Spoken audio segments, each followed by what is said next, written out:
Le podcast par la rédaction de Vojo.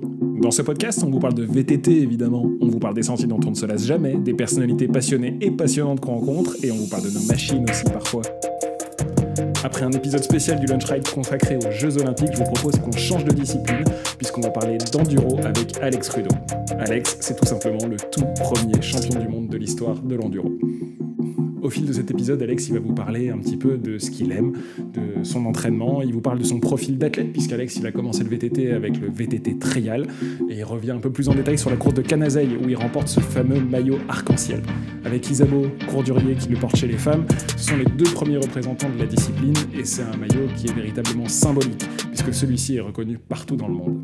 2025, ça va être une année importante pour l'enduro. Il y a beaucoup de choses qui se racontent. Alex nous parle un petit peu de son programme. Vous verrez, c'est assez surprenant. La discipline est en pleine évolution et il y a beaucoup de points d'interrogation. Petit clin d'œil d'ailleurs, on a convenu du rendez-vous de ce podcast juste à côté de Jérôme Clemens qui en 2013 remportait le général des toutes nouvelles Enduro World Series. Il y a une filiation qui est presque là. En tout cas, vous avez été nombreux à nous soumettre des questions pour Alex sur notre compte Instagram @vojomac.com. On vous retrouve là-bas évidemment et je vous souhaite une bonne écoute. Salut Alex, bienvenue dans le Lunch Ride. Merci. Écoute, je suis super content qu'on reprenne un petit peu le Lunch Ride avec toi, et parce que ton statut d'athlète a un petit peu changé dernièrement, parce que maintenant tu portes le maillot arc-en-ciel. T'es le premier champion du monde de l'histoire de l'enduro. C'est ça, ouais. C'est ça. Un beau maillot arc-en-ciel qui fait bien plaisir. Donc tu l'as remporté à Canazei. C'est ça fait depuis 2013 qu'il y a des Enduro World Series, donc le championnat d'enduro. Et là, pour la première année, c'est quelque chose que toute la discipline, voire même le sport, attendait depuis longtemps. Il y a eu un vrai championnat du monde, donc sur une journée. Et ça s'est déroulé à Canazei. C'est toi qui remporte. Voilà, c'est toi qui gagne la course. Je spoil un petit peu avec Isabeau chez les femmes. Donc 2 gagnants français en enduro et 2 gagnants français en VTTAE aussi. Ouais. Estelle et Kevin. Donc ça, c'est Estelle Charles et Kevin Nickel. Mais donc voilà, pour toi, ce maillot, il veut dire quoi, ce maillot ? Il représente énormément, quoi. Que ce soit tout le travail qu'on a fait jusqu'ici avec l'équipe ou moi, ma progression personnelle dans l'enduro, quoi. Ça fait maintenant 6 ans que je roule en enduro. Donc c'est quand même assez récent. Et du coup, de pouvoir arriver à ce niveau en si peu de temps, c'est quand même juste énorme. Donc, que ce soit personnel ou avec le team, ces 3 dernières années qu'on a fait un boulot vraiment de fou, ça représente énormément. Aussi pour ma famille, qui me suit depuis toujours, quoi, mes amis. Qu'on voit souvent sur les courses. C'est ça, exactement, et qui étaient là en plus au championnat du monde. Ils se sont vraiment mis une mission pour venir, donc ça c'était trop cool de partager ça ensemble. Parce que ce maillot, il est un petit peu particulier. C'est le même qu'on retrouve dans toutes les disciplines du cyclisme. C'est le même maillot que le champion du monde sur route. Et finalement, on sait que le championnat, finalement, remporter un championnat, c'est encore une autre épreuve colossale, c'est un autre défi. Et c'est suffisamment représentatif. On sait, dans le milieu de l'enduro, on sait que quelqu'un qui gagne le général, c'est quelqu'un qui est méga fort. Mais j'ai l'impression que ce maillot, il a une valeur presque plus extra-sportive que sportive parfois. Ouais, exactement. En termes d'image, de marketing et tout, ça fait rentrer dans une autre dimension, quoi. Je l'ai vu après le championnat du monde, quand je l'ai porté pour la première fois en course. C'était au Terre Noire, au TEA. Et là, les gens, du coup, te regardent quand même avec un œil différent. Et ils savent ce que ça représente, quoi. C'est vraiment le champion du monde. Et du coup, ça, comparé au vainqueur de la Coupe du Monde, qui n'a pas forcément de maillot distinctif et tout ça, là, tu mets vraiment, du coup, ton statut, du coup, en avant grâce à ce maillot, quoi. Donc, c'est vraiment cool. Et puis, au-delà de ça, moi, j'ai envie de le représenter justement au mieux que je peux. Aller sur, justement, des étapes, le montrer, faire voir que l'enduro c'est un beau sport et promouvoir le sport grâce à cette image aussi de champion du monde, quoi. Ça t'a ouvert des portes, ce maillot, déjà depuis que tu le portes ? Ouais, plutôt, ouais. J'ai eu 2-3 coups de fil, 2-3 messages en mode tu peux venir sur notre course à la fin de l'année. Donc là je pars ce week-end le 20 octobre, là je fais la DH urbaine de Genova, à Gênes, en Italie. Donc c'est la toute première DH urbaine Red Bull Cerro Barro en Europe. Ça a l'air terrifiant. Ça a l'air terrifiant au Chili et Colombie, mais là en Europe on ne sait pas ce qu'ils vont nous faire, donc ça on va voir. Suite à ça, après je pars aussi en Inde. Je pars 3 semaines en Inde, je vais faire une course là-bas, une Asia Enduro Series. Génial. Ça qui a l'air vraiment trop cool en plus. Donc, permet de voyager, de profiter aussi un peu de ça, quoi, pour découvrir c'est une nouvelle culture. C'est la belle ça, récompense. Ouais, vraiment. Donc, ça. Et après, d'ailleurs, je vais à la méga avalanche de la Réunion aussi.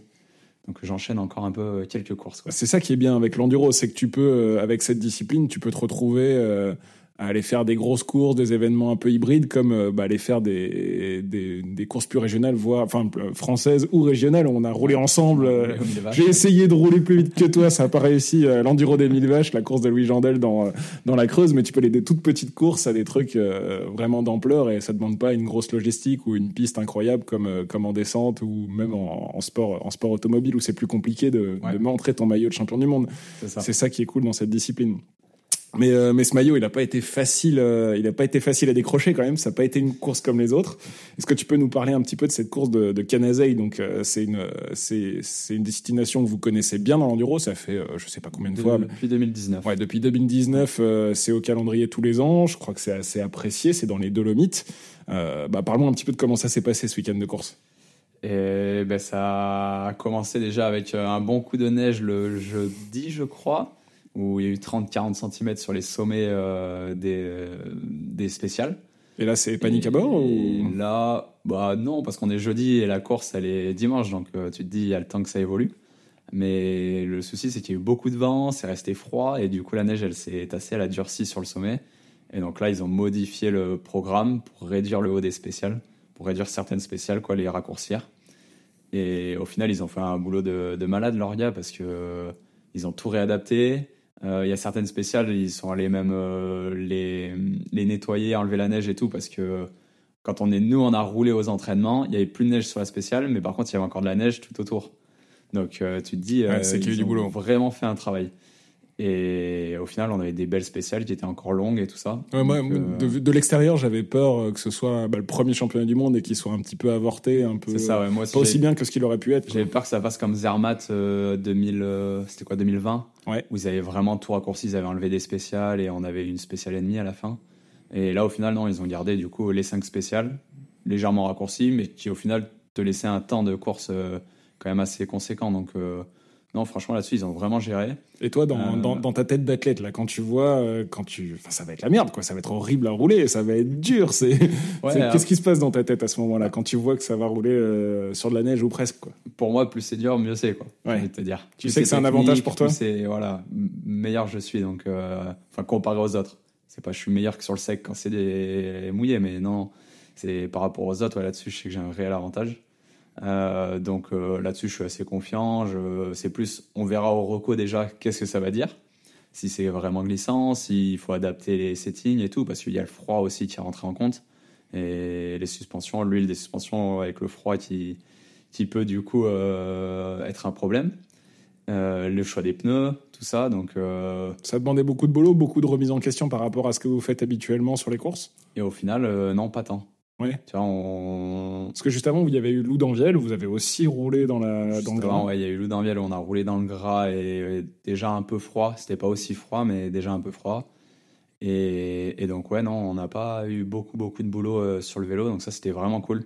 Ça veut dire que le vélo, tu vois, il marche que ce soit quand il fait chaud et beau ou quand il fait froid et mouillé. Donc ça, c'est trop cool. Et vous avez choisi quoi comme pneu? On a choisi le full mud à l'avant. Ok. Le Dirty Dan, même pas recoupé. Quelque chose qui est quand même assez rare. On l'avait aussi à Loudanviel. C'était la première fois que je le roulais en mode pas coupé à Loudanviel. Et à l'arrière, on l'avait, mais en coupé. Ok. Et est-ce que ça avait déjà les nouvelles carcasses cheval ou c'était encore les... Non, c'est sur le Dirty, il n'y a pas la fameuse carcasse radiale. C'est la normale.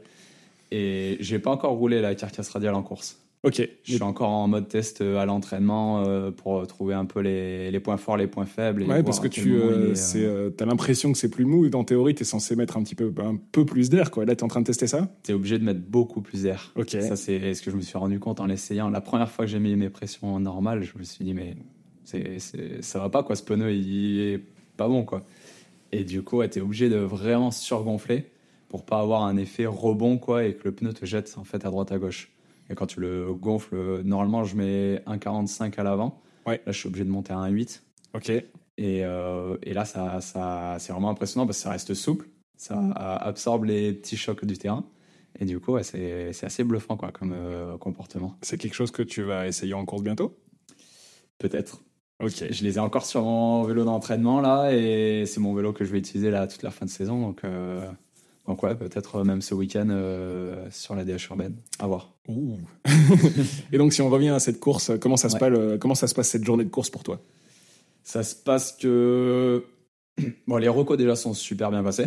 On a fait des bonnes recos, j'avais des bonnes sensations sur le vélo. Comme je te dis, on n'a pas fait beaucoup de changements sur le vélo.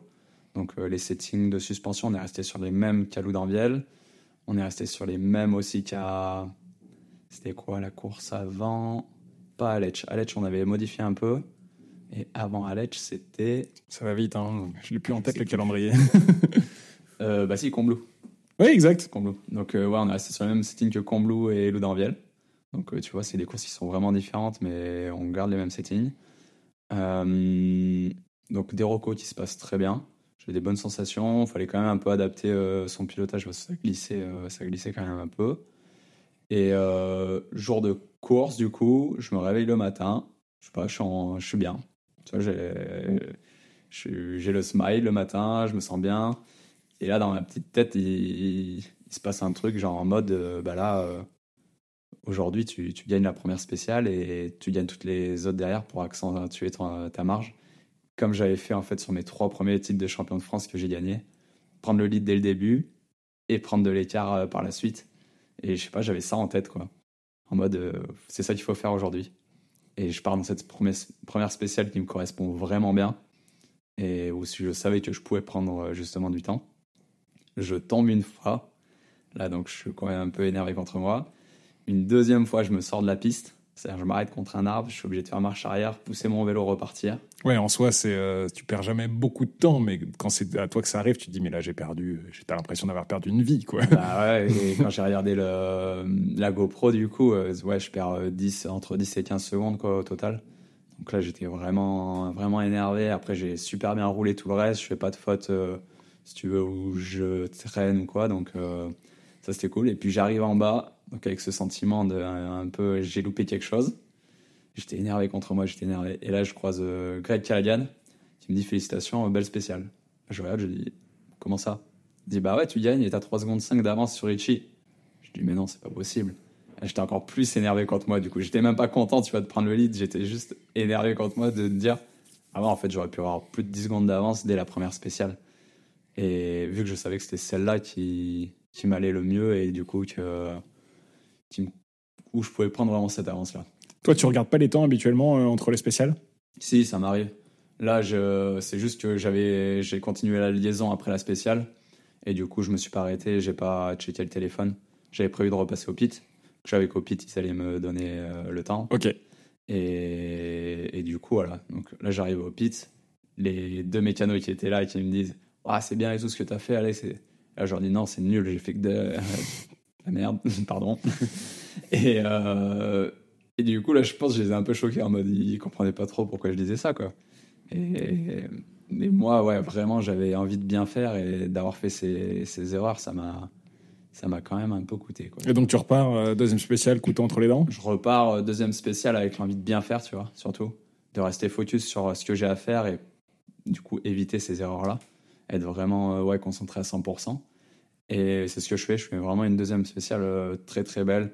Un endroit où, tu vois, ça part un peu en vrille, mais bon, avec les conditions. La deuxième, elle, c'est celle qui glissait le plus. C'est ça, parce que est-ce que tu peux faire un run parfait dans des conditions comme ça, où t'es sur des tapis de racines ultra glissants, tout le monde glisse, tout le monde fait des petites erreurs, quoi. C'est très dur.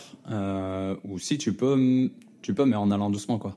Ouais. Tu feras pas d'erreur, mais tu vas. Oui, mais tu vas jouer trop safe, quoi. C'est ça. Donc, SP2, voilà, je ai un endroit où je suis un peu large, avant une petite remontée, je me dis, ah là, j'aurais pu ressortir plus vite pour passer la montée mieux. Et puis, bon, le reste de la spéciale, ça déroule.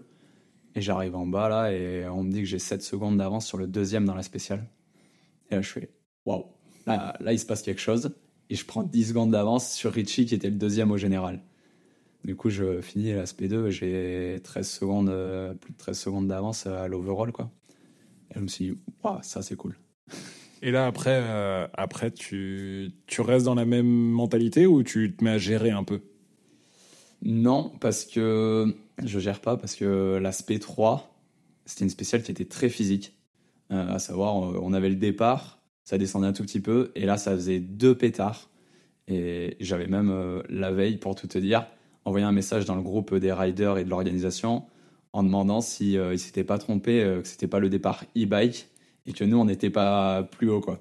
Tellement c'était, ça montait et que ça me paraissait pas normal, quoi. Du coup, on m'a répondu non, c'est normal. On peut pas, ils pouvaient pas déplacer en fait le départ entre les e-bikes et nous pendant la journée, quoi. Ils pouvaient pas changer le truc. Et du coup, c'était une des spéciales qui était raccourcie. Ils nous avaient fait trouver un autre endroit en fait pour partir, qui était un autre petit chemin, et du coup qui montait plus au début. Je pense qu'ils voulaient rajouter du temps en fait sur la spéciale. Ok. Du coup, je savais que c'était pas forcément une spéciale où j'allais être très bon, quoi.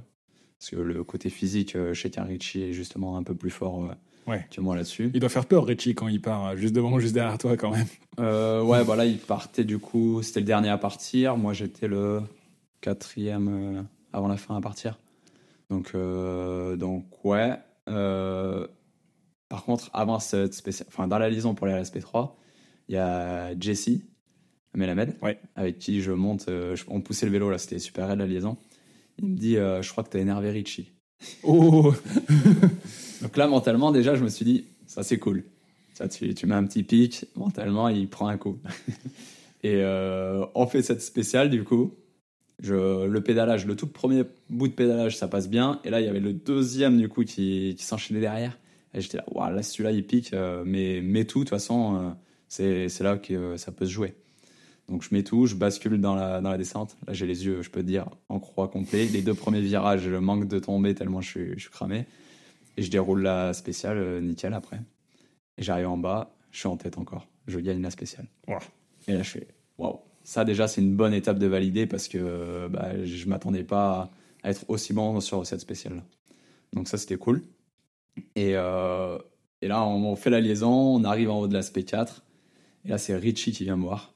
Je me dis, mais qu'est-ce qui t'arrive aujourd'hui, quoi? Je l'ai vu, il était déphasé complet et mentalement, il avait déjà perdu. Ok. Donc ça, c'était cool. Ouais, lui, j'ai l'impression qu'il est passé à côté de sa course, quoi. Même s'il n'était pas très loin, ça lui ressemble pas, quoi. Ouais, et puis mentalement, il a vraiment pris un coup dès le début et du coup, derrière, ça a été dur, je pense, pour lui.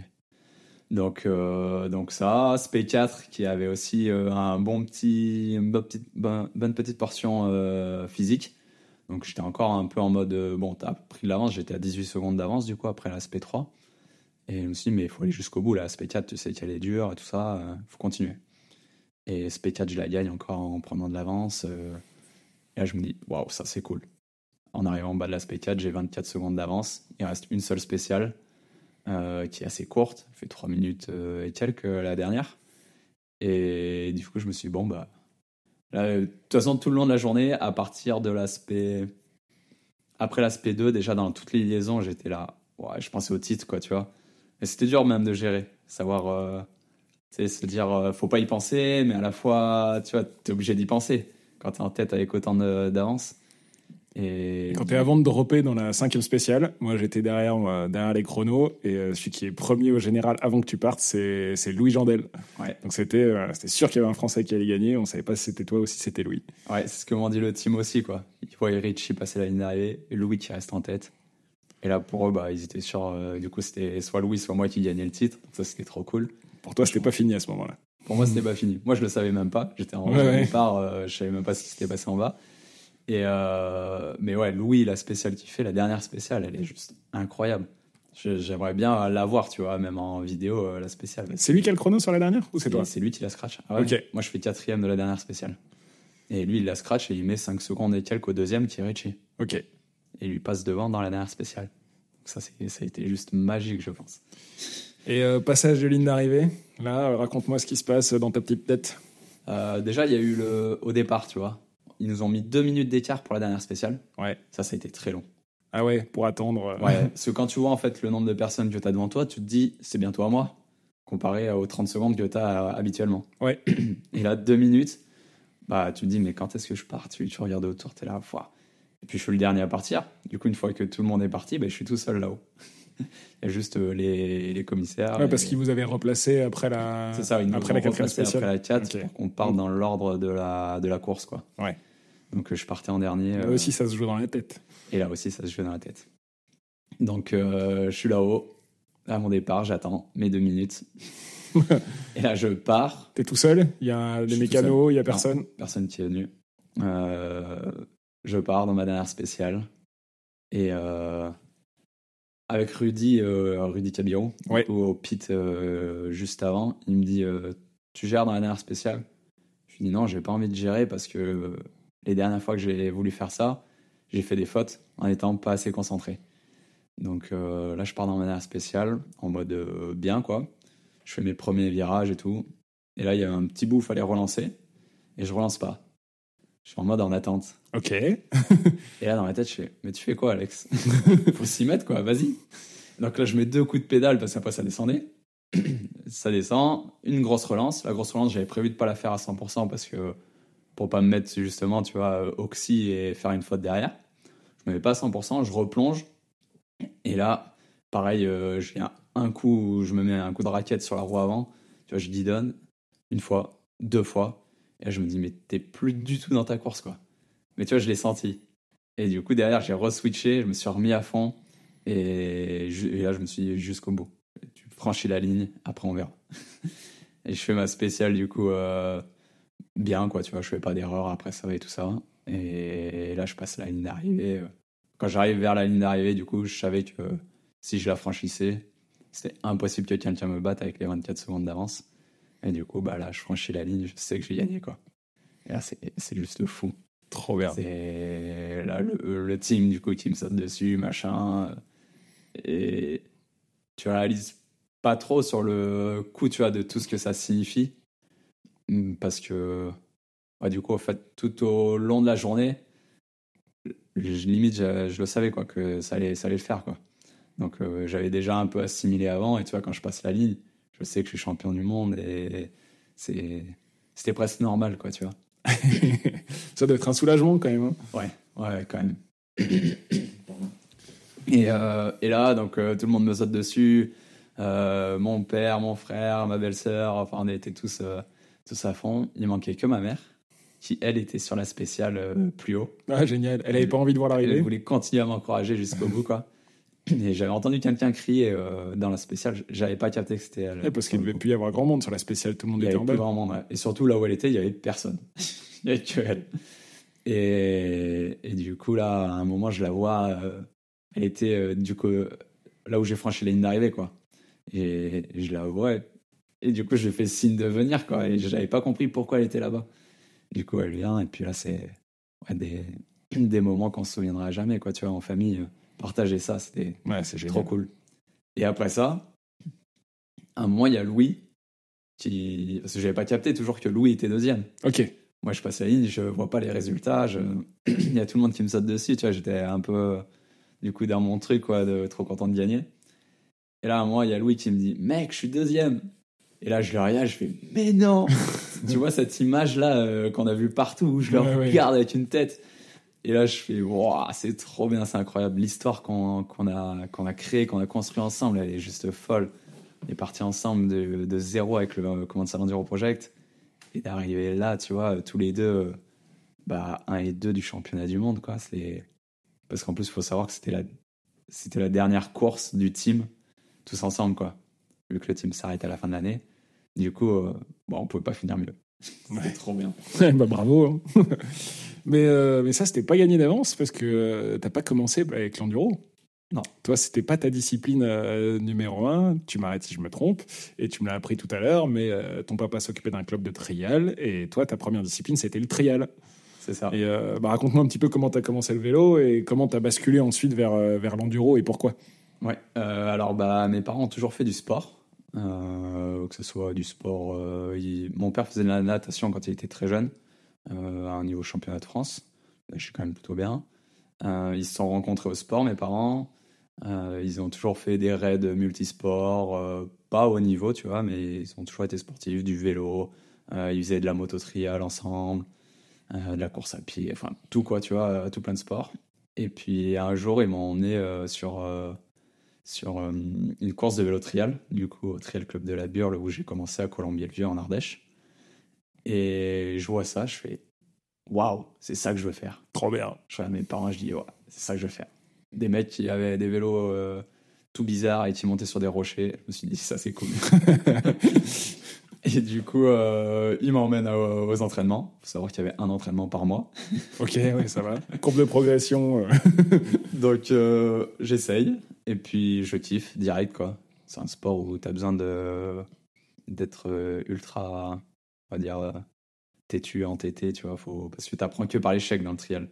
Tu essayes ton obstacle, tu n'y arrives pas. Jusqu'au jour où tu arrives à le passer. Et du coup, je kiffais ça. Ok, d'accord. Et donc j'ai fait ça, du trial pendant 16 ans, ma meilleure place en Coupe du Monde, ça a été une 5e place. Je suis médaille de bronze sur un championnat d'Europe en élite. Et on fait 2 fois champion du monde par équipe. Donc voilà, j'avais fait un peu le tour après du trial, j'arrivais plus à évoluer, j'avais plus d'envie quoi, de progresser. Ouais, par contre, ça doit être autant ce côté têtu et détermination quand tu progresses, c'est bien. Quand tu te retrouves face à un mur, ça va être compliqué. Ouais, et puis si tu veux, je payais tout, quoi. Je payais mes déplacements, tu vois, t'avais pas de salaire. Donc c'était quand même assez compliqué de trouver encore de la motivation à aller pousser la performance encore plus loin parce que faut quand même vivre à côté. Donc je bossais à côté et tout ça. Et au bout d'un moment, je me suis dit, bon, arrête, quoi. T'as fait le tour, t'es allé où tu voulais aller quand même. Et j'ai des belles médailles à la maison, j'avais 2 beaux maillots. Un petit regret de jamais avoir fait, tu vois, de podium en Coupe du Monde ou un podium au championnat du monde élite. Mais bon, c'est comme ça, quoi. Je me suis dit, bon, on passe à autre chose. Et j'ai commencé le VTT enduro à ce moment-là. Vers 22 ans, quelque chose comme ça, c'est ça? Et 2018, ouais, c'est ça, 22 ans. Donc ouais, je commence les premières courses et puis là j'y retrouve tu vois, quelque chose de nouveau où il y avait de la marge de progression. Ma première course c'était à Saillant, coupe régionale du coup. Et là, toutes les spéciales, je tombais 3 ou 4 fois. Je voulais aller à fond, tu vois, je connaissais pas la gestion de course et tout ça. Je roulais à fond et puis je faisais que tomber. Il y a une spéciale où je tombe pas, la SP3, et je la gagne. Et je finis 4e de la course. Et du coup, je me suis dit, ouais, c'est incroyable ce truc. En plus, t'es avec les copains dans les liaisons, tu parles, machin, et tu t'éclates dans les descentes. Ouais, mais c'est d'autres qualités, tu vas chercher d'autres choses. Bon, ok, évidemment, cette persévérance, cette détermination, ça t'aide, je pense, autant dans le sport que dans la vie, mais tu dois aller chercher d'autres qualités en enduro. Exactement. Et du coup, tu vois, je repartais pas de zéro, mais je repartais d'un nouveau challenge où je savais que je pouvais progresser. Et du coup, je me suis dit, vas-y, c'est cool ça. En plus, à l'époque, du coup, mon ex-copine se mettait aussi à l'enduro. Et donc, on a commencé le chemin ensemble. Et tu vois, ça nous a tous les deux, on s'est dit, vas-y, on va faire cette course. Et donc, 2018, du coup, j'ai fait 3-4 courses comme ça. Et après, j'ai fini ma saison de trial quand même. Et 2019, je me suis consacré, je me suis dit, je fais à 100% la saison d'enduro. Et donc là, 2019, je gagne la Coupe de France, le général de la Coupe de France. Et je fais des bons résultats aussi sur mes premières Coupes du Monde. À savoir que ma toute première EWS en élite, c'était Canazei. Oh, belle histoire. Ouais, ça, je le savais pas. C'était Canazei en 2019. Et je finis 14e. Ok. Avec, je fais 4e dans une spéciale. Donc ouais, tu te dis, il y a quelque chose, quoi. C'est quoi la différence de niveau entre cette première Coupe du Monde et là, ce championnat du monde? Ouais, c'est énorme. C'est plus le même sport? Que ce soit le sport ou... Non, le sport, franchement, ça va, parce que les spéciales, tu vois, il y en a beaucoup qui sont restés les mêmes. Mais je pense que tout le monde a poussé, tu vois, le step Parce qu'à l'époque, Richie gagnait avec des avances énormes. Enfin, tu vois, les gaps étaient quand même vraiment énormes. Quand je suis 14e, je dois être à, je sais pas, peut-être 1 minute 30, 2 minutes. C'est la technique, c'est l'engagement, c'est le physique. Qu'est-ce qui a changé? Chez moi, ce qui a changé, c'est tout. Tu vois, physiquement, je m'entraînais pas en 2019 pour l'enduro. J'avais mes bases d'entraînement de trial, mais qui n'étaient pas du tout de l'endurance, qui n'étaient pas du tout tout ce qu'il faut, tu vois, pour faire des relances à bloc. Donc ça, techniquement, forcément, j'avais mes techniques de trial, à passer à l'arrêt, des trucs, ça allait bien, mais garder la vitesse, arriver à ressortir avec de la vitesse des virages, Rouler vite quand c'était tout droit et défoncé, ça c'est des choses que j'avais du mal. Les virages relevés, je t'en parle même pas parce que c'est encore un de mes points faibles. Virages relevés et saut. Et oui, on peut être champion du monde et avoir des points faibles. Heureusement. Heureusement. On peut toujours travailler. Et quoi d'autre? Et le côté mental, gestion de la course, tu vois, aussi, et tout ça, quoi. Donc, ouais, il y avait encore une belle marge de progression. Et donc, c'est ça qui a vraiment changé, je pense, de 2019 à 2024. Est-ce qu'un athlète aujourd'hui qui voudrait faire le même changement que toi d'une discipline à l'autre, est-ce que c'est toujours aussi poreux ou c'est plus compliqué aujourd'hui de passer d'une discipline à l'autre? Au début de l'enduro, on a vu beaucoup de descendeurs qui se sont mis à l'enduro, des crosseux qui sont passés un peu à droite à gauche. Il y a eu un peu, et là, il y a eu un petit peu des petites passerelles. Tu as fait un peu partie de cette période. Est-ce qu'aujourd'hui, c'est quelque chose qui est... est-ce qu'on peut changer un peu son profil d'athlète aussi facilement? On en voit de moins en moins, en tout cas. Ça, c'est sûr. Mais oui, je pense que tu peux toujours changer. Si t'es pas trop vieux, tu vois, si tu commences pas à 30 ans à changer, là, ça peut se faire. Quoique, en venant de la DH, les gars en DH aussi sont ultra physiques, tu vois, au pédalage et tout, ils ont déjà des bonnes bases. Donc, un gars qui fait de la DH et qui a l'habitude de rouler en enduro, par exemple, l'hiver, ou chez lui, tu vois, je pense qu'il pourra faire le switch assez rapidement. Quand on voit un Dylan Levesque, qui vient sur 2-3 courses et qui top 10 à chaque fois quasiment sur les Coupes du Monde, tu dis que s'il met vraiment à fond sur l'enduro, ça peut performer, quoi. Et dans l'autre sens, tu as des enduristes qui vont aller faire de la descente et pour lesquels ça va marcher plutôt pas mal. Ouais, c'est plus dur, je pense, si tu n'as jamais fait de DH avant et que tu viens de l'enduro, parce que ça roule quand même plus vite, les vélos qui sont plus gros et c'est quand même autre chose. Tu vois, je sais que moi, passer sur les DH, il me faudrait peut-être un peu de temps pour arriver à être un peu performant. Qu'est-ce qui te freinerait, tu penses? Tu vois, ce que je disais tout à l'heure, la technique vraiment, virage relevé, les sauts, c'est là où je suis le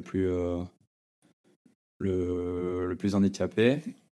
Et le fait aussi, tu vois, que t'as pas le droit à l'erreur quasiment en DH. Nous, en enduro, tu peux faire des petites erreurs. Rouler en pédale plate en enduro, c'est faisable. En DH à l'heure actuelle, je pense que ça aurait même pas d'intérêt parce que tu les vois jamais sortir les pieds, les gars, en DH. J'allais y venir. Ça, c'est ton plus gros héritage de ton passé de trialiste. Alors, t'es pas le seul à rouler en pédale plate, mais vous êtes pas nombreux. Il y a Morgan Schor aussi, notre ardéchoise, qui est en pédale plate. Mais explique-moi pourquoi, toi, c'est ton choix. Pourquoi tu bouges pas? Pourquoi t'es militant de la pédale plate? Et parce qu'on en voit finalement assez peu. Hein. On en voit assez peu. Il y a Dan Booker aussi, qui finit 4e, je crois, du championnat du monde d'ailleurs. Et Alex Storr. On est les 3 favoris à l'heure actuelle qui roulent en pédale plate. On est dans le top 20 mondial, les 3. Et avant, il y avait Sam Hill. Oui, bien sûr. L'héritage Sam Hill aussi a eu un gros impact sur moi. Du coup, je suis en pédale plate parce que quand j'étais petit, que je faisais du VTT, mon père a jamais voulu me mettre des pédales auto pour le trial. Il m'a dit, je veux pas que tu prennes des mauvaises habitudes à tirer sur tes pédales, parce qu'en vélo trial, c'est interdit les pédales auto. C'est dangereux et tout ça, donc je suis resté en pédale plate pour ça. J'ai essayé les pédales auto du coup quand je me suis mis à l'enduro, forcément, mais je galérais trop. J'arrivais pas à déclipser, je me sentais moins libre sur mon vélo, tu vois, j'étais vraiment obligé de réadapter mon pilotage et je prenais beaucoup moins de plaisir. J'engageais beaucoup moins, c'était beaucoup plus sur la maîtrise et tu sors beaucoup les pieds, toi? C'est rare quand même. Je peux pas dire que je les sors pas. À Canazei, je les ai quand même un peu sortis. Mais c'est plus en mode au dernier moment. Ok. Si tu veux, c'est pas préventif. Oui, c'est pas. Tu vas pas savoir que tu vas sortir le pied dans un virage. Je pense pas genre le pied sorti dans le virage, quoi. Je passe les 2 pieds et si je vois que ça part un peu, là je sors le pied. Mais ouais, ça a été vraiment ça. J'ai essayé, j'y suis pas arrivé. Et surtout, ce qui m'a fait conserver ce choix, c'est Sam Hill y est arrivé. Sam Hill a gagné des générales de Coupe du Monde avec les pédales plates. Je me suis dit, pourquoi pas moi, quoi. Quelqu'un y arrive, il y aurait eu personne, tu peux te remettre vraiment en question en disant, effectivement, c'est peut-être pas du tout un choix adapté. Mais là, il y avait quelqu'un qui me montrait la voie et je me suis dit, feu, on essaye. Et est-ce que tu le sais qu'il y a des chances que tu es un petit peu désavantagé sur les parties relance, physique, où le fait de tirer sur ta pédale, ça t'apporte quelques watts en plus et t'as pas ce petit flottement que tu peux avoir. C'est acceptable, ça, quand t'es un athlète, de te dire, là, je me mets un petit bâton dans les roues. C'est acceptable, oui, de toute façon, je l'accepte et je fais avec. Mais tu vois, genre, la Coupe du Monde de finale cette année, Ouais. où il y avait énormément de pédalage, ben, là, tu finis la course, déjà, j'étais bien loin. Et tu te remets en question, tu te dis, waouh, est-ce que j'aurais pas dû mettre des pédales auto sur cette course-là? Est-ce qu'il n'y a pas un moyen, peut-être, de commencer la course en pédale auto, finir en plate, tu vois, si suivant les spéciales, ce sont plus techniques, physiques. Et ouais, tu essayes toujours de remettre ça en question. Canazei, typiquement, qui était quand même très glissant, des conditions extrêmes, mais qui était aussi ultra physique. Ouais. Tu vois, un Martin Maes qui gagne Loudainvielle en pédale plate est revenu en pédale auto pour Canazei. Parce que justement, c'était physique. Mais ça n'empêche pas de gagner, tu vois. Donc, ouais, faut trouver tu vois, faut accepter ses points faibles. Surtout que le pédalage, comme je te disais, c'est pas forcément mon point fort. Ouais. Les relances de base.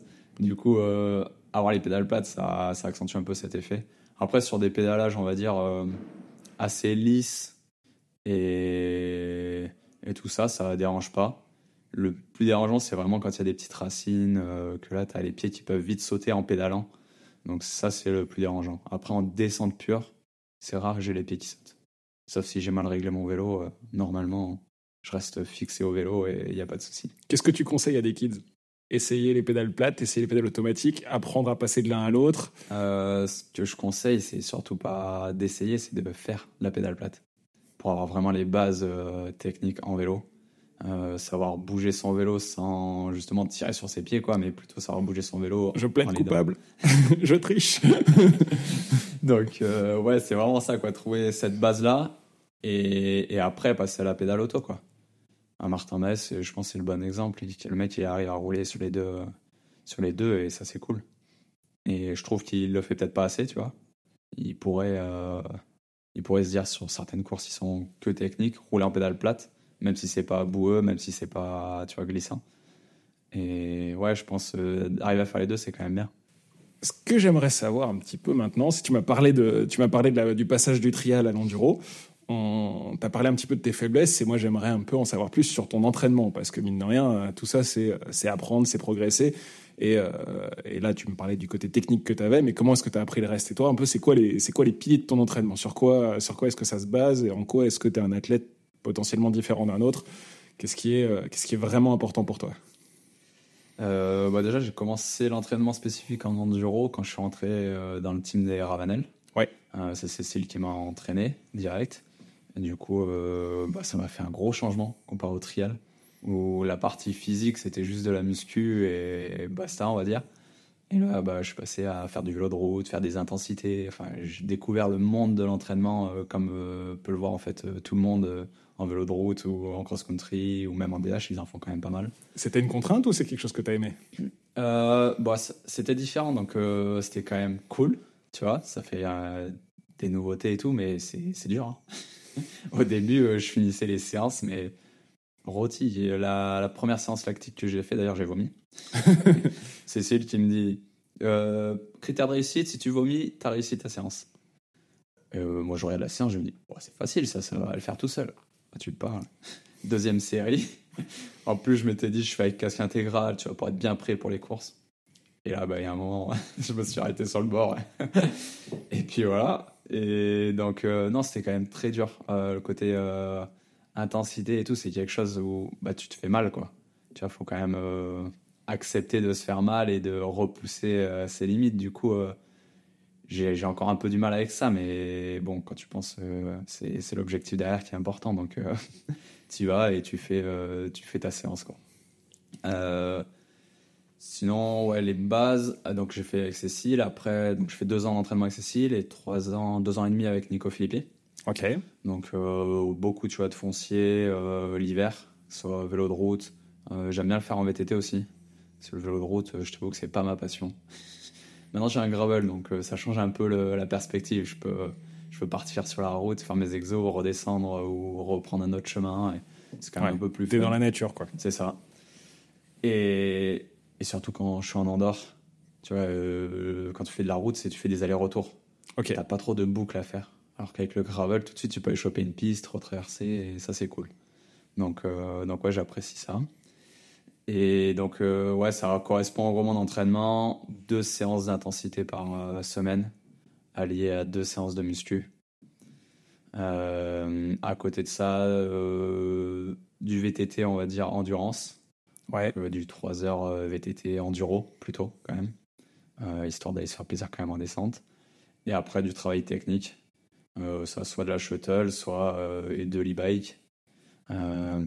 Soit sinon, ouais, juste aller faire des pistes, refaire des passages et des choses comme ça. Parce que justement, mine de rien, la technique, tu as dû l'apprendre. La technique, la vitesse, l'engagement. Ça s'est surtout fait, tu vois, sur des shuttles. Ok, Shuttle. c'est en faire. Ouais, Il n'y a c'est pas ça. eu d'entraînement avec, Oui. avec coach et choses comme ça. Ça a été, t'as appris un petit peu tout seul. Bah, je l'ai surtout appris quand j'étais chez les Ravenel. Oui. Tu vois, à rouler avec Antoine Vidal. On faisait des journées shuttle et bah, tu te mets dans sa route, essayes de le tenir, quoi. Au début, tu essayes de le tenir et puis après, tu le tiens et de plus en plus. Et du coup, ouais, ça m'a vraiment fait progresser sur la vitesse. Le vélo aussi, l'aluminium, tu vois, chez Commande Salle, ça m'a aussi vachement avantagé là-dedans. Rouler vite dans les cailloux, le vélo qui pardonne un peu plus et tout. Donc ça aussi, je pense que ça m'a bien aidé. C'était un peu un désavantage sur mon point faible qui était le pédalage au début. Oui. Je me suis retrouvé avec un vélo beaucoup plus lourd que ce que j'avais les années précédentes, quoi. Je passais d'un Specialized Tom Jumper monté genre tout light, pas du tout préparé en enduro, à un commande salle avec plus de débattement, des gros pneus, des mousses et tout. Et tu te retrouves avec un vélo qui a 2 kilos de différence. Et par contre, du coup, tu peux y aller, tu es sûr que ton vélo il ne cassera pas, quoi. Pour rouler à fond dans les cailloux, les roues elles vont tenir, enfin ça te change la dimension. Et donc ouais, tout ça a fait que bah, ça m'a aidé sur ce côté-là, rouler vite. Et ouais, progresser sur l'engagement et tout ça. Est-ce que le fait de, enfin, est-ce que tu ressens en descente les bénéfices de l'engagement, enfin de l'entraînement, on va dire plus foncier et muscu et choses comme ça? Est-ce Ouais. que ça fait une grosse différence? Ça fait une grosse différence, je pense aussi sur le côté blessure. Ouais. Quand tu tombes, tu te fais moins mal, on va dire. C'est-à-dire que tu es plus solide, tu es plus gainé, donc quand tu tombes, ça va mieux. Et puis même, tu évites des chutes. Parce qu'au début, du coup, comme je te disais, je tombais beaucoup. Et avec l'entraînement physique, des fois, tu te retrouves à, tu vois, tu bidonnes et tu contractes tout et ça tient, quoi, ça passe. Et donc, ouais, ça aide forcément, quoi, le physique, vraiment, que ce soit gainage, muscu. Ça t'aide à tenir ton vélo, ça t'aide à placer ton vélo où tu veux. Et donc ça, c'est vraiment important. Et après, le côté pédalage fait que tu es de plus en plus lucide dans tes descentes, quoi. Donc, c'est pas, tu finis ta journée, ta dernière spéciale, tu sais plus où t'es. Donc, t'as... Tout le côté physique, en fait, va t'aider à maintenir ton technique à 100%. Ou le plus haut possible, on va dire. Parce que quand t'as pas le physique, bah, tu finis une journée, ton technique... t'as plus la lucidité de le tenir à 100%. Donc, c'est important aussi de garder cette constance tout au long d'une journée de ride.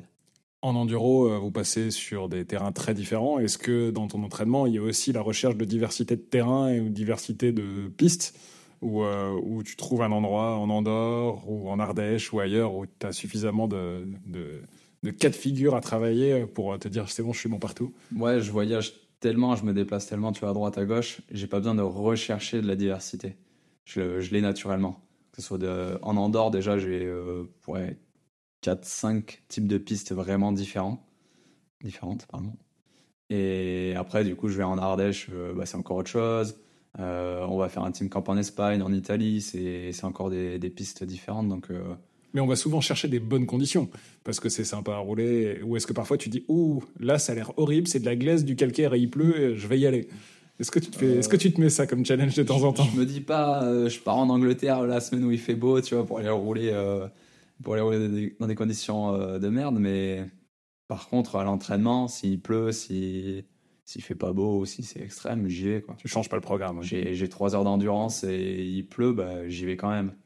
Et en Andorre, si tu veux, là où j'habite, le caillou, il est vraiment glissant, il est horrible quand c'est mouillé. Et ouais, j'y vais quand même. Là-dessus, ouais. Sauf si c'est vraiment un déluge. Là, tu sors le home trainer. Et je t'avoue que je le sors rarement quand même. Est-ce que tu fais rentrer d'autres sports dans ta préparation? Ouais. J'adore faire du ski l'hiver. Ok. Ski de fond essentiellement. Je suis pisteur secouriste d'ailleurs en ski de fond. Ski de randonnée. Ok. Ça faisait un moment que j'en avais pas fait depuis le lycée. Il faut savoir qu'au lycée, j'ai fait du ski de randonnée. Ok. J'ai un bac option ski de randonnée. Oh, génial. Donc ça. Et là, j'en ai refait cet hiver, tu vois, avec Louis Jandel. On s'est fait une session, mais gavage dans la poudreuse.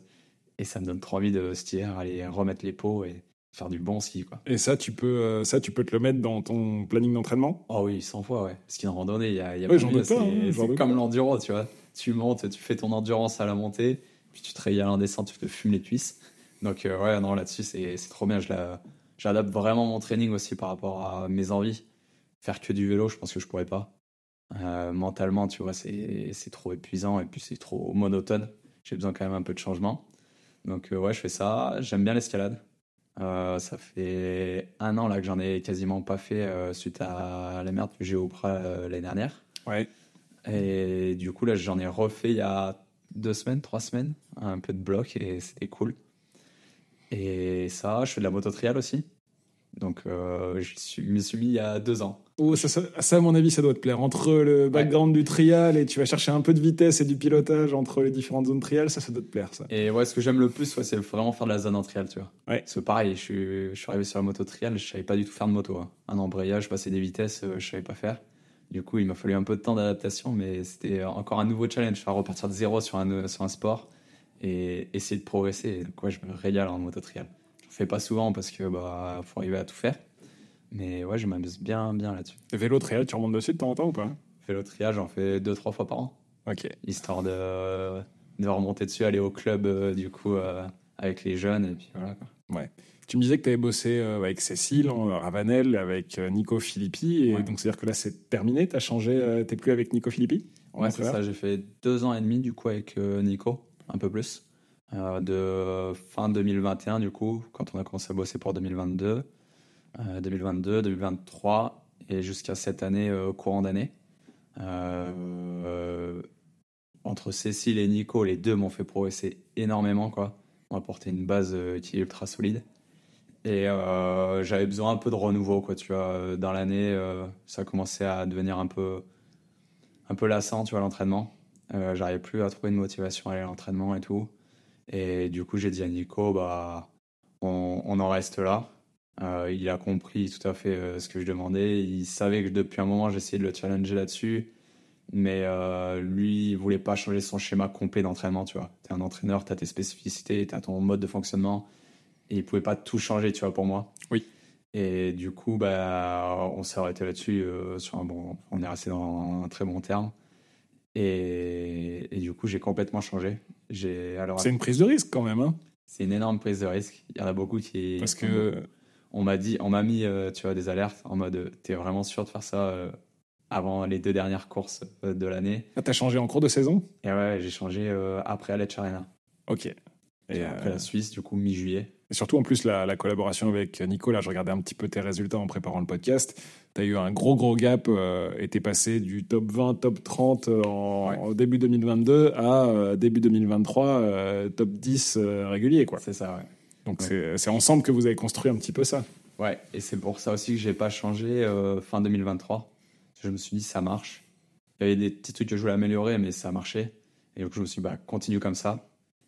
Change pas tout l'année où tu veux gagner le général, où tu veux être champion du monde. Et du coup, c'est pour ça que j'y suis resté. Mais au final, tu vois, ça restait dans cette dynamique-là où j'avais besoin de changement et de nouveautés. Et je savais qu'on avait fait un bon boulot de fond tout l'hiver. La base, elle était ultra bonne. Et du coup, je me suis dit, changer maintenant, ça va pas me changer complètement ma performance. Je sais que la base est bonne, que faut juste pas que je me crame en changeant, c'est tout. Et je suis aussi DE-VTT, tu vois, j'ai aussi mon diplôme de moniteur entraîneur VTT. Du coup, je connais ce qu'il faut faire, pas faire et tout ça. Et du coup, je suis passé sur une application d'entraînement avec de l'IA. Qui s'appelle TrainerRod. Ok.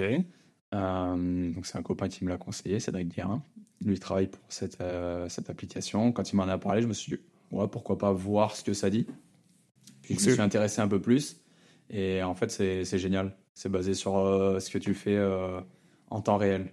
C'est-à-dire que je fais ma séance d'entraînement que eux m'ont planifié. Bon, tu dois faire des tests au début pour voir ton niveau et tout ça. Tes watts, surtout, ça bosse surtout sur les watts. Et après, du coup, tu fais tes séances, que ce soit en extérieur ou en intérieur. De base, c'est quand même fait pour du home trainer connecté. Moi, je sais que j'aime pas trop faire du home trainer, du coup, je fais mes séances tout en extérieur. Et quand tu as fini ta séance, tu la rentres sur l'application et ça adapte directement à la séance d'après. Ok. Ça module en direct suivant ce que tu as réalisé dans ta séance, si tu l'as réussi et tes sensations aussi. Donc, tu n'as pas d'interlocuteur physique, tu pas fais pas de d'interlocuteur débrief avec une personne. Non, c'est aussi un point, tu vois, qui peut être un peu gênant, mais c'est pour ça qu'à côté, en préparation physique, là par contre, j'ai un vrai préparateur physique qui lui fait que le côté muscu et physique, pas le côté vélo. Ouais, parce que parce qu'il y a des jours où tu peux avoir les résultats, tu peux avoir les jambes, mais la tête y est pas, ou t'es pas dans le bon mood, ou ça doit être bizarre à exprimer ça à ton entraîneur derrière. Sans entraîneur, pour le coup. Ouais, bah c'est là où du coup le préparateur physique va aussi m'aider. Tu vois, je peux discuter avec lui. Et après, je me connais aussi de plus en plus. Ouais, c'est aussi ça, c'est que tu te connais bien. C'est s'écouter surtout avant tout. Bah, et même quand j'étais avec Nico, quoi, tu vois, des fois il mettait des séances que je faisais pas, ou je lui disais que j'avais pas fait, ou que je voulais en faire plus. Enfin, tu vois, au final, c'est presque pareil. Il faut juste beaucoup plus s'écouter. Et donc voilà. Ouais, il faut se connaître quand même en tant qu'athlète, il faut être assez sûr de soi. C'est pas quelque chose que tu peux conseiller à tout le monde. Non, non, non. Pour quelqu'un qui n'a pas des gros objectifs, tu vois, ça peut se faire quand même très bien parce que tu vas faire, ça te dit d'aller faire 2-3 séances de temps en temps, ou ça te met un petit cadre, on va dire. Pour quelqu'un qui cherche de la performance mais qui se connaît pas trop, je pense pas que ce soit la bonne chose. Je pense que tu peux te cramer aussi à vouloir trop pousser le truc ou quoi. Donc ouais, faut quand même bien se connaître. Mais surtout qu'une application comme ça, est-ce que ça connaît les spécificités de l'enduro ou non ça... Ouais, quand même, ouais. Ok. Justement, tu rentres aussi ce que tu as l'habitude de faire par le passé. Si tu es habitué à faire des intensités, depuis combien de temps, ton temps d'entraînement moyen, qu'est-ce qu'il y a d'autre? Après, tu vas fixer ton objectif en fait, principal. Là, tu te dis ce que c'est comme discipline. Tu renseignes l'effort aussi que ça demande. Donc moi, à chaque fois, c'est de l'enduro. Et lui, il sait que l'enduro, du coup, il faut travailler telle spécificité physique. Et en fait, il y a 7 chercheurs derrière l'application, chercheurs entraîneurs, qui, eux, sont tout le temps après développer et remettre à jour les spécificités suivant les disciplines. Parce que forcément, la discipline, elle évolue. Du coup, si tu restes sur de l'enduro de 2013, c'est pas le même qu'aujourd'hui. Donc ouais, ça, c'est vraiment cool. Et du coup, ouais, comme je te dis, le préparateur physique que j'ai trouvé, c'est un gars qui est en Ardèche. C'est vraiment une pointure en préparation physique. Il bosse avec des mecs en football en Ligue 1, Ok. qui sont en équipe de France. Il a un mec en NBA en basket. Et il a 4 pros sur route. Donc, ouais, lui, il kiffe ça, la préparation physique. Et je l'ai rencontré par des amis. Au début, il était un peu, pas sceptique, mais tu vois, il n'avait pas envie d'avoir de nouveaux athlètes. Et quand les amis lui ont présenté mon profil, lui ont expliqué un peu où j'en étais, tout ça, il a vu comme un nouveau challenge, quoi. Ouais. Il s'est dit, ouais, pourquoi pas. On s'est appelé. Il m'a dit, bah, viens à la maison, on en parle et tout ça. Donc, je suis monté chez lui, on a parlé pendant 1h30. Puis le feeling est passé direct. Moi, je voyais qu'il avait la flamme dans les yeux de, ouais, je peux faire ça avec lui, je peux travailler comme ça, comme ça. Et tu vois, ça lui a redonné de la motivation à se surpasser lui aussi, tu vois, aller chercher des nouveaux. Parce que ça n'a rien à voir avec les autres sports qui est sur Rien à voir avec les autres sports, ouais. Après, tu as une base de fonctionnement, tu vois, qui peut être la même, mais genre travailler le haut du corps, lui, il ne le savait pas, tu vois, mis à part avec son gars en NBA, mais qui est complètement différent. Ouais. Donc, ouais, ça lui a demandé de se remettre en question aussi, et je pense que c'est ça qui lui a plu. Et puis, on s'est vu, du coup, c'était un vendredi soir. Je repartais moi le dimanche en Andorre. Et il m'a dit, il faut qu'on fasse absolument une séance ensemble, que je te fasse passer tout plein de tests Faire la base. avant de t'envoyer les premières séances à distance. Il me dit, quand est-ce qu'on peut faire ça? Je lui dis, bah, je pars dimanche en Andorre. Il me dit, bon, bah, demain, 8h, t'es chez moi. Samedi matin, 8h. Samedi matin, 8h, au garde à vous. Et là, on a commencé les tests. Et là, il a halluciné aussi. Il a vu ma base, en fait, qui était ultra bonne. Et du coup, il s'est dit, ah ouais, mais ça va être trop bien de bosser avec toi et tout. Et donc, moi, j'étais trop content en plus de voir que lui, ça lui faisait plaisir. et tout ça. Et du coup, on a commencé à bosser comme ça et c'était trop bien. Ah, c'est super intéressant. Ouais. Et au-delà, tu vois, de ce que j'ai changé en termes de préparation physique, que ce soit avec lui ou avec l'application, je pourrais pas dire que grâce à ça, j'ai été champion du monde. Tu vois, si j'ai été resté avec Nico, ça se aurait été pareil. Mais par contre, là où ça a fait, je pense, une vraie diff, c'est le côté mental. Ouais. Tu vois, de repartir sur quelque chose de nouveau, une nouvelle motivation en fait à l'entraînement, et où tu repousses tes limites encore plus, quoi. Donc là-dessus, ouais, c'est vraiment ça que j'ai kiffé. Trop bien. Est-ce que tu arrives à savoir ce qui a fait que tu es devenu régulier ces 2 dernières années sur les Coupes du Monde? C'est le plus dur, hein, finalement. Il y a plein de gens plein de gens. Il y a beaucoup d'athlètes qui sont très forts et qui vont faire des coups d'éclat, mais qui vont redescendre, monter, descendre. Toi, t'es sorti une fois du top 10 cette année. C'était la première course de la saison. Au final, t'en parlais avant. Tout le reste, t'en es pas sorti, quoi.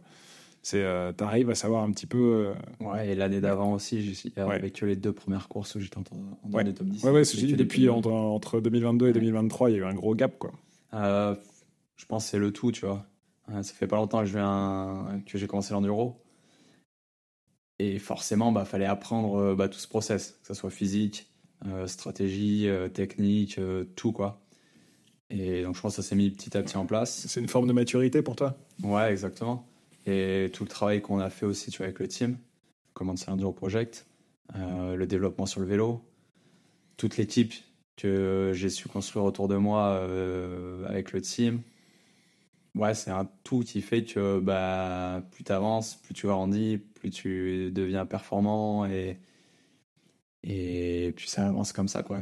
Et du coup, quand tu montes, tout avance bien et puis après, t'es là et il faut y rester, quoi. Ouais. Et si tu continues à travailler tout ça, je pense que ouais, c'était ça la clé, quoi. Arriver à maintenir tous ces gens aussi autour de moi, maintenir mon envie, ma motivation. Et donc, ouais, il n'y a pas un élément où je veux dire, ouais, c'est ça vraiment qui a fait que je suis devenu meilleur. Tant qu'on parle d'entraînement, je serais curieux que tu m'expliques ou si tu arrives à voir une différence entre 2 athlètes là, avec lesquels on en parlait avant, Richie Rudd, tu batailles avec lui. Vous n'avez pas le même profil, vous ne vous ressemblez pas physiquement. C'est quoi la différence entre 2 athlètes qui se battent pour les mêmes places, quoi? Entre un athlète de 70 kg et un athlète de 100 kg. Voilà. Ouais, clairement, on a vraiment... C'est 2 recettes qui fonctionnent. On a vraiment des profils différents, mais ouais, qui fonctionnent dans les 2 cas, quoi. J'ai beaucoup de retours, tu vois, sur le bord de piste aussi. Ouais. Des styles de pilotage différents qu'on a. Tu vois, un Richie, c'est vraiment quelqu'un de beaucoup plus physique. C'est-à-dire que typiquement, il prend un virage, il s'arrête dans le virage, il remet 2 coups de pédale, il ressort aussi vite que moi, qui garde la vitesse dans le virage, quoi. Ouais. Donc tu vois, il va beaucoup plus céder de son physique. C'est une machine au pédalage. Quand il écrase les pédales, je sais pas combien de watts il y a dessous, mais je pense que ça va faire mal. Et contrairement à moi, où j'essaye d'être beaucoup plus technique et justement conserver ma vitesse au maximum et pédaler le moins possible, parce que c'est encore moins un de mes points faibles, quoi. Tu vois, le pédalage où je sais que entre les pédales plates et du coup mon passage à l'enduro, du coup avec le travail spécifique, des relances, des intensités et tout, qui est quand même assez récent. Du coup, on a vraiment cet écart-là sur le physique. Et ouais, comme je te dis, 100 kg, quand il appuie sur la pédale, les watts, c'est pas les mêmes que mes 70 kg. Ouais, mais c'est toi qui as le maillot. Mais et paradoxalement, donc c'est ce premier maillot, premier championnat du monde, on pourrait se dire tout va pour le mieux dans le monde de l'enduro. Pourtant, ce serait un peu utopiste de dire ça, parce qu'on se rend bien compte qu'il y a pas mal de choses qui changent. Il y a des teams qui s'arrêtent. En même temps, il y a un règlement UCI qui concerne le cross, la descente, l'enduro, avec une proposition de nouveau règlement qui a été plus ou moins officialisé. Et dont on a parlé sur Vojo, mais en même temps, on n'a pas trop de retour sur ce qui va changer. Je ne crois pas que ça soit officialisé. C'est ça, et pour l'instant, justement, le problème, c'est qu'il n'y a aucune véritable info, mais on parle d'un enduro qui se recentrerait peut-être autour de profils de spécial peut-être un peu plus pédalante, un petit peu moins engagé. Je ne sais pas si ça peut arriver ou pas. Il y a plein de choses, il y a plein d'inconnus en fait qui font que et l'industrie du cycle et les athlètes, ils sont un peu sur le qui-vive et ils savent pas trop à quelle sauce ils vont être mangés. Le calendrier qui arrive super tard et on ne sait pas trop à quoi va ressembler l'enduro ou D'ailleurs, les athlètes devraient être intégrés au team de descente, si on en croit cette première ébauche, mais personne n'a vraiment de réponse, quoi. Et toi, ça, tu le vis comment, ce climat d'incertitude? Bah ouais, ça je pense que c'était un peu l'idée aussi de Warner Bros et ESO, d'arriver à faire entrer les pilotes enduro dans les teams de DH. Ouais, sous une égide de Gravity, quoi. Ouais, c'est ça. Sauf que dans les faits, je pense qu'il y aura 0 pilotes qui seront comme ça. Si ce n'est peut-être Jesse, tu vois, avec Canyon, tu auras un petit support, ou Martin Vass, Charlie qui sera aussi XP. Martin, il passe full DH, hein, je crois. Oh. Donc, ouais. Ça, après leur format, voilà, comme tu dis, qui veulent évoluer, des vélos un peu plus petits, tout ça, c'est bien. Je pense c'est bien de mettre un cadre à un moment. Par contre, il faut que derrière ça suive. Comme tu dis, tu vois, des spéciales un peu moins cassantes et tout. Ça, je suis pas sûr qu'il l'ait prévu. Non, parce qu'il y a une différence entre l'idée que l'organisation va se faire et les organisateurs sur le terrain. Il y a un autre monde, quoi. Quand tu vois qu'il y a encore Léo Gang en date pour les Coupes du Monde l'année prochaine, moi, je me vois mal rouler avec un 140 à Léo Gang, full gaz dans les cailloux, et tu sais, quand même très engagé. Ouais, sur cette proposition de règlement, ils essaient de mettre une nomenclature et de décrire l'enduro comme une discipline où on utilise des vélos entre 140 et 160 mm de débattement avec une fourche en 36 mm, quoi. Donc, ils veulent revenir un peu plus du trail, quoi, tu vois, du all mountain. Et c'est pas forcément une mauvaise chose, hein, tu vois, ça peut être vraiment cool s'ils adaptent les spéciales pour ça. Si tu retournes sur des spéciales à la montagne du petit single, tu vois, magnifique et tout ça, ça peut être trop bien. Par contre, si tu nous fais faire des mini DH avec des petits vélos, il y a moyen qu'on casse tout. Donc là-dessus, ouais, va falloir qu'ils trouvent, je pense, le bon réglage. Après, il y a quand même un beau calendrier. Il y a 7 étapes, plus le championnat du monde. Ouais, ça fait quand même 8 courses. Ouais, l'enduro continue, quoi, là-dessus. Ouais, l'enduro a l'air de bien continuer parce qu'il y a une diversité un peu plus de diversité au niveau des destinations. C'est pas fou, ça reste très européen. Ça reste très européen, ça c'est malheureux quand même. Mais au début, le critère de ça reste très européen, c'était à cause du e-bike. Oui. Bon, là, il n'y a plus de e-bike, donc peut-être que ça va s'élargir enfin au monde en 2026, tu vois. Peut-être que ça va redevenir à des destinations un peu plus globales. Et puis voilà, à voir. Là, on est donc, entre guillemets, à l'intersaison. J'imagine que tu as des discussions avec tes sponsors, de potentiels futurs sponsors. Qu'est-ce que tu leur présentes comme projet? Qu'est-ce qu'ils attendent de toi? Qu'est-ce que toi, tu as envie de faire? Donc, ouais, nous, le team s'arrête. Le team Le Commensal Enduro Project s'arrête. Pourquoi? Et question budgétaire.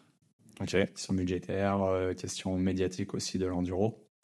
Donc, justement, ce côté-là de Warner Bros et ESO qui savent pas trop un peu où... Enfin, qui essayent de mettre des choses en place et on sait pas trop nous où ça va. Ça fait peur à beaucoup de marques. Il y a beaucoup de gens qui ont dit aussi que l'enduro était mort et tout, alors qu'au final, pas du tout. Donc, ouais, je pense qu'il y a beaucoup de marques qui prennent du recul. Ils doivent mettre plus de budget dans les teams de DH parce qu'il y a beaucoup plus d'étapes. Ils doivent avoir des plus grosses structures pour rester dans les 15 teams qui seront sur toutes les étapes. Donc ça engendre des frais supplémentaires de ce côté-là. Le monde du vélo aussi qui va pas forcément bien en ce moment. Tu vois, les prix qui sont vraiment cassés, les marges qui n'existent plus. Donc moins d'investissement pour les marques derrière. Donc ouais, là-dessus, nous, le team s'arrête. Moi, j'ai pour projet de monter ma propre structure tout seul. Donc avec mon mécano, tu vois, mon petit staff en interne. Et le projet, vraiment, c'est de pas faire toutes les Coupes du Monde. Ok. Ce qui peut être assez choquant. Pour le champion du monde, ouais, un petit peu. Mais justement, d'aller chercher d'autres courses qui sont des belles courses d'enduro, bien médiatiques, où il y a du pratiquant et redonner de l'essence et du sens à l'enduro et à la pratique qu'elle est, quoi. Ouais, c'est pas justement le fait que le sport professionnel s'éloigne de plus en plus du pratiquant de tous les jours. C'est ce qui a fait la force de l'enduro, mais est-ce que c'est pas aussi sa limite? J'arrive pas trop à... Moi, c'est la vision que j'ai, ouais. On s'éloigne trop du pratiquant, on s'éloigne trop de faire rêver les gens parce que l'enduro, c'est trop cool. On va sur des destinations de rêve. Et du coup, j'ai envie de retrouver ça. Retrouver quelque chose qui me fait rêver aussi, quoi, tu vois. Parce qu'aller à l'heure actuelle sur une Coupe du Monde en Pologne où les trails ils sont sont pas fous, ou des trucs comme ça, quoi, tu vois, c'est assez limite, je trouve. Et donc l'année prochaine, je vais juste faire des courses qui me plaisent, Coupe du Monde, et aller faire d'autres courses, du coup, qui sont cool et qui m'attirent un peu plus, comme des courses des Andes Pacifico, tu vois, ça fait rêver au Chili, des Transmadères, même plus localement, des trophées enduro des Alpes. Tu vois, oui, Noria qui est trop bien, des spots de rêve. Et du coup, ouais, c'est tous ces petits trucs que j'ai envie de faire. Les montées, Nofel, Média Avalanche, où là, il y a du monde, tu vois, qui pratique aussi. Et du coup, tu peux avoir de la visibilité pour tes partenaires. Donc, revenir un peu ouais, à la base de l'enduro. Ouais. Ouais. Et donc finalement peut-être sortir un petit peu du giron SO Warner Exactement, qui ouais. est pas forcément le meilleur cadre pour la discipline. À l'heure actuelle, ouais, je trouve que ça, c'est pas ce qui fait rêver, ce qui va dans le bon sens, on va dire, pour l'enduro. Peut-être qu'ils vont arriver à trouver quelque chose qui sera trop bien. Après, il y a toujours un championnat du monde. Donc, ça, bien sûr, je l'ai coché en numéro 1, quoi. Conserver le titre. Et puis voilà, surtout que c'est à Lecce Arena, l'année prochaine en Suisse, qui est une étape qui est magnifique. C'est un endroit que t'aimes bien? Je trouve ça trop bien, tu vois, par rapport au cadre. C'est trop beau. C'est ce qui me fait rêver, tu vois, justement, dans l'enduro. Après, c'est ultra physique. T'es en altitude. Ouais, tu vois, il y a plein d'éléments qui, du coup, sont à prendre en compte. Et c'est pas forcément là où je suis le meilleur dans ce cadre-là, quoi. Mais ça reste, tu vois, une course que j'ai cochée, que je vais préparer comme il faut pour gagner. Donc ouais. Est-ce que le fait d'être seul avec ta structure, c'est quelque chose qui te fait envie ou c'est un peu parce que t'es forcé de voir ta saison un petit peu Si j'avais à choisir, je te dirais que j'ai envie de continuer avec la structure que j'ai. Tu vois, c'est quand même confort. T'as le team manager, les mécanos, on a Rudy en coach technique, on avait le kiné, on avait un cuisinier. Enfin, tu vois, on avait la structure de rêve, quoi. Et donc, c'était très confort pour moi. J'arrivais sur les courses, j'avais rien à penser si ce n'est ma course. Donc là, ça va me demander de travailler un peu plus. Et notamment à l'heure actuelle, je peux te dire, j'ai un travail de malade. Donc, c'est un nouveau challenge, on va dire. Et je le vois plus comme ça, tu vois. Nouvelle opportunité de me remettre en question aussi. Tu vois, comme je te disais, sur tous les sports que je pratique, où je repars de zéro et je reconstruis, j'adore ça, quoi. De se remettre des challenges, d'avoir de nouvelles perspectives. Et donc je le vois plus ouais, comme ça, un nouveau challenge dans la vie, progresser et apprendre de ces étapes-là. Et je vais essayer quand même de garder un certain confort tu vois, pour être performant aussi, parce que bah, c'est quand même la base de ce que j'ai envie, quoi. Rester performant et sur les courses où je vais m'aligner, j'irai pas pour faire 10e, ça c'est sûr. Tu vois, on va rester sur ma ligne. J'ai un maillot en plus de champion du monde qui est à représenter. Donc, quand tu vas sur une course régionale, t'as pas le droit d'être deuxième.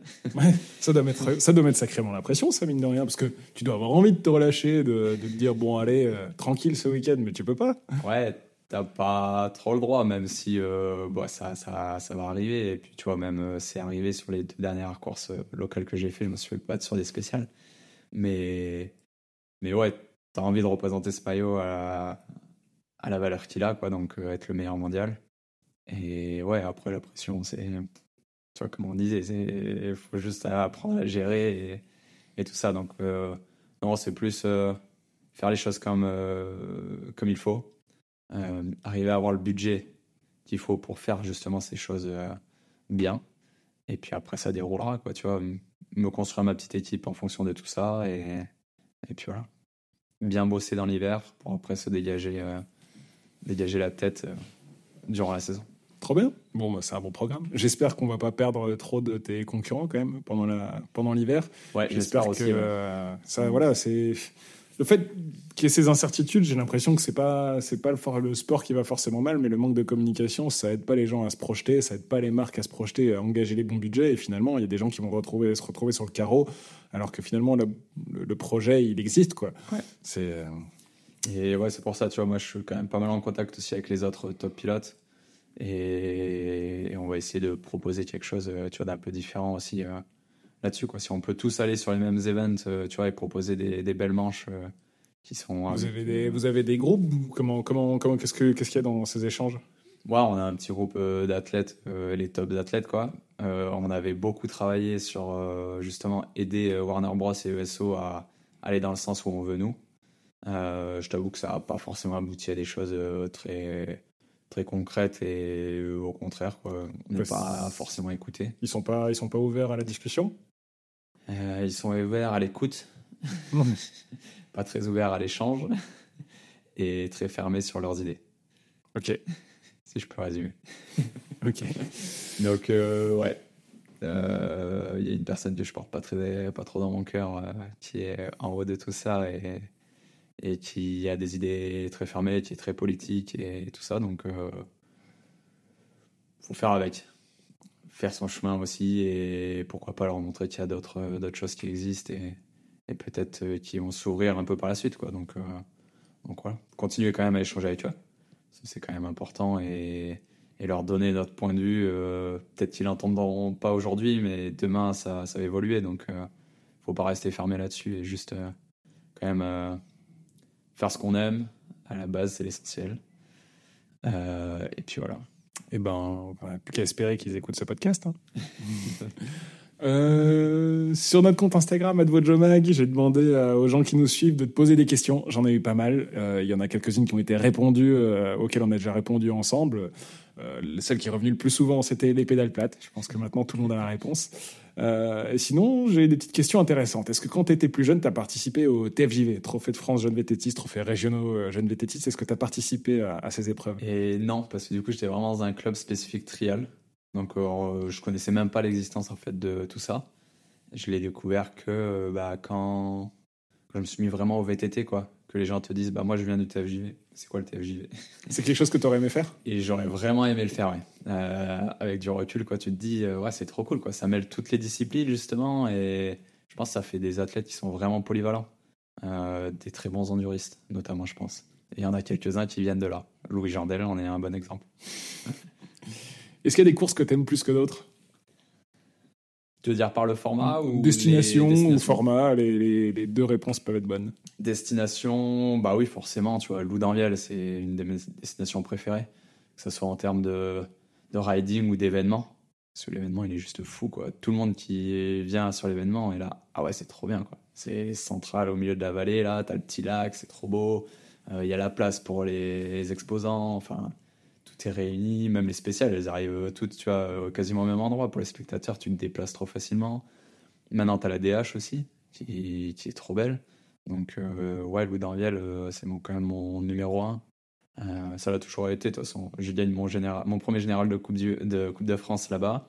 Je gagne ma première Coupe du Monde là-bas. Je suis ambassadeur de la vallée. Donc, ouais, plein de... Tu vois, c'est vraiment le coup de cœur là-bas. Après, en destination, Canazei, j'ai toujours aussi bien kiffé. Madère, j'adore. Ça fait un moment qu'on n'y est pas allé. Pour faire une course, c'était 2019. Ma toute première EWS, c'était là-bas, en amateur. Ok. Et la première en pro, c'était Canazei. Ok. Donc, ouais, Madère, c'était chouette. Qu'est-ce qu'on a fait qui était trop beau aussi? La Tasmanie. Ok. Tu vois, ça fait partie des destinations de rêve, quoi. Et tu vas faire du vélo là-bas, c'est au-delà de la performance et tout ça, tu fais un beau voyage, tu découvres une nouvelle culture. Et moi, c'est ça qui me fait rêver dans l'enduro. Donc, ouais, ça. Et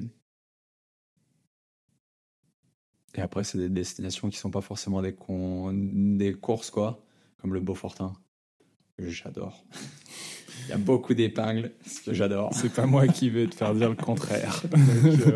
Donc ouais, c'est trop bien. Ouais. Bon, les terres noires, tu vois, ouais.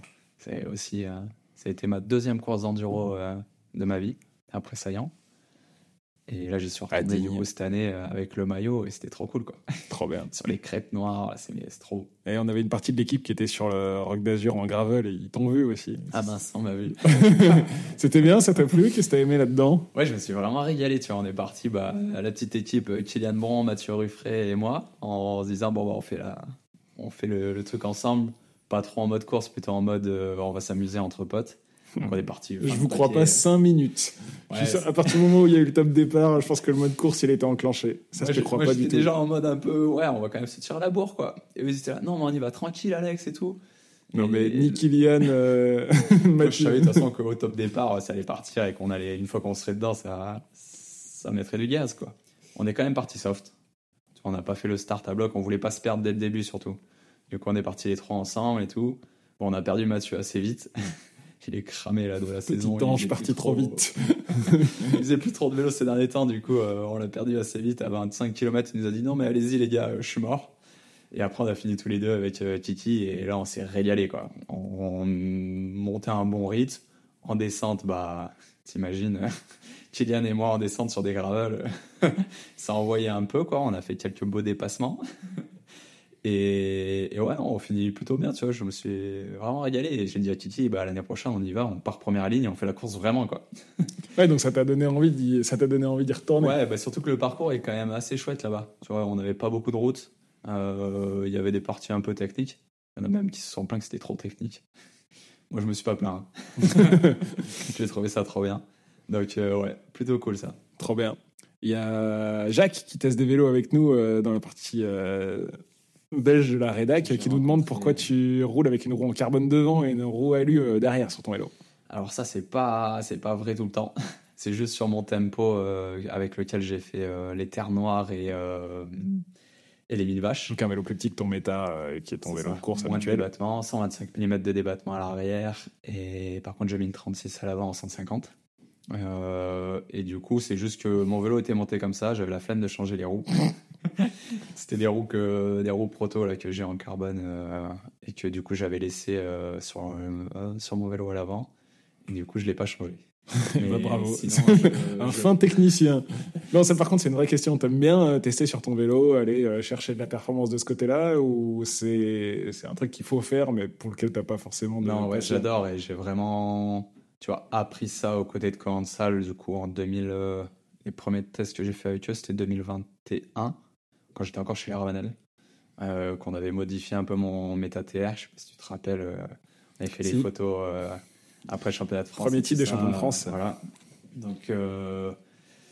Donc ça, et puis bah, le projet Coensal Enduro Project, qui était vraiment la base de partir d'un nouveau vélo, le Meta V5, et en faire une machine de course.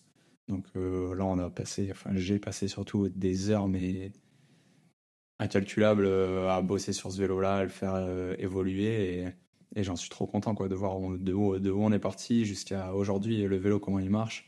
Donc ouais, c'est quelque chose que j'apprécie vraiment. Je travaille aussi du coup avec les marques en direct, que ce soit les roues. Tu vois, on travaille quand même pas mal avec Isortine. On a changé de partenaire de roues cette année. Donc on est passé de Crank Bros l'année dernière à Isortine cette année. On est passé sur des roues alu. Donc on a eu beaucoup de travail là-dessus, les tensions de rayons, les rayons différents, les cerclages aussi différents. On roule avec un cercle DH à l'arrière, un cercle enduro à l'avant. Et justement avec des tensions de rayons spécifiques, des rayons spécifiques pour avoir le meilleur compromis, on va dire, entre rendement, efficacité et aussi je trouve plus le mot pour que ça pardonne, quoi, tu vois, dans les tolérance. Voilà, tolérance. Filtration. Donc voilà, ouais, j'adore faire ça, du test, du retour terrain. Et c'est aussi quelque chose que je vends à l'heure actuelle aux marques avec qui je négocie des contrats. C'est de faire du retour et tout ça. Donc. Tu donnes encore des cours de vélo, des leçons de vélo? Plus trop. J'ai fait quoi? J'ai fait 3 stages l'année dernière pour des magasins, pour des clubs. Et j'ai intervenu aussi encore en tant que formateur sur le diplôme d'état d'entraîneur. Trop bien. Donc ouais, ça c'était quelque chose que je faisais énormément avant, du coup. C'était mon métier à 100%. En plus de pisteur secouriste en ski de fond l'hiver. Et du coup, ouais, j'en fais beaucoup moins. C'est quelque chose que j'adore toujours. Tu vois, je retourne, mercredi dernier, j'étais au club en Ardèche à Vernoux avec les jeunes et j'adore partager ces moments-là avec les jeunes, c'est trop cool, quoi. Revenir à l'essentiel aussi. Il y a plein de petits nouveaux, ils savent même pas qui je suis. Et du coup, juste tu roules avec eux et c'est ça qui est cool, ça te permet de garder aussi les pieds sur terre. Et bien justement, la dernière question du podcast, la plus dure de toutes. Tu la sens venir ou pas? Allez, non. Tu préfères l'Ardèche où tu as grandi ou l'Andorre où tu habites aujourd'hui? Ouais, l'Ardèche quand même. 100 fois. 100 fois moins moins de paraître, tu vois, moins bling bling, tout ça. C'est ouais, vraiment. Après, j'aime beaucoup, tu vois, voyager et découvrir de nouveaux spots et tout, donc ouais, c'est toujours cool d'aller voir ailleurs. Mais je t'avoue que j'aime bien rentrer quand même chez les parents et se ressourcer, retourner sur les pistes aussi où j'ai appris à faire du vélo, quoi, tu vois. Bon, bah, trop bien. Ça, c'est cool. C'est quoi ta prochaine destination? Où est-ce que tu vas partir rouler? Et ben là, je pars faire la DH urbaine à Gênes, du coup en Italie, ce week-end. Et derrière, j'enchaîne une semaine à Madère. Et bah, trop bien. C'est pas mal comme petite récompense après ton milieu de championnat. Ouais. Merci, Alex. Merci à vous. Le Lunch Ride, c'est terminé pour aujourd'hui. Merci de nous avoir écoutés. Si ça vous a plu, n'hésitez pas à nous le dire, à noter ce podcast et à le partager. Vous pouvez retrouver tout le travail de la rédaction sur votejomag.com, au format papier sur Vojo Magazine et évidemment sur les réseaux sociaux. À bientôt pour de nouveaux Lunch Rides.